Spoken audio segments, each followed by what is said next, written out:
Hello friends, क्या आप जानना चाहेंगे कि हम कहाँ जा रहे हैं? आपको भी लेके चलते हैं। चलो, इस भीड़ भाड़ से दूर एक सुहानी जगह जिसे बद्रीनाथ धाम कहा जाता है। यह स्थान नर और नारायण पर्वत श्रृंखलाओं की गोद में अलकनंदा नदी के बाईं तरफ बसे आदि तीर्थ बद्रीनाथ धाम श्रद्धा व आस्था का अटूट केंद्र है। यह तीर्थ हिंदुओं के 4 प्रमुख धामों में से एक है। एक मान्यता के अनुसार एक बार भगवान विष्णु बद्रीनाथ में तपस्या कर रहे थे। इस दौरान वहाँ का मौसम अत्यंत कष्टदायी हो गया था। ठंडी हवा और भारी बर्फबारी से अचानक भगवान विष्णु जी तपस्या में ही लीन रहे, किंतु माता लक्ष्मी से सब देखा न गया। अतः उन्होंने एक बद्री के वृक्ष का रूप लिया और विष्णु जी को अपनी ओट में ढक लिया। वह कई वर्षों तक इसी अवस्था में रही। जब विष्णु जी का तप पूरा हुआ, तब उन्होंने लक्ष्मी जी को वहां अपनी रक्षा करते पाया।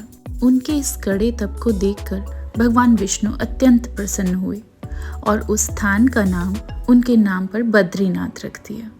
जय बद्री विशाल। अब हम चलते हैं माना गांव की ओर।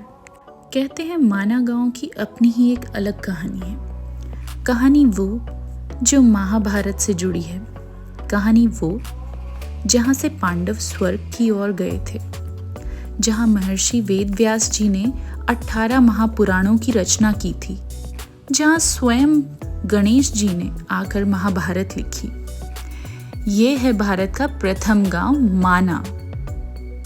आइए साथ ही भारत की प्रथम चाय की दुकान भी देख लेते हैं। अब हम चलते हैं सरस्वती नदी की ओर। सरस्वती नदी को सिर्फ आप यहीं से देख सकते हैं। उसके बाद ये पाताल में चली जाती है। भीम ने सरस्वती नदी पार करने के लिए पुल बनाया था, जिसे भीम पुल कहा जाता है। पांडव स्वर्ग की ओर इसी रास्ते से गए थे।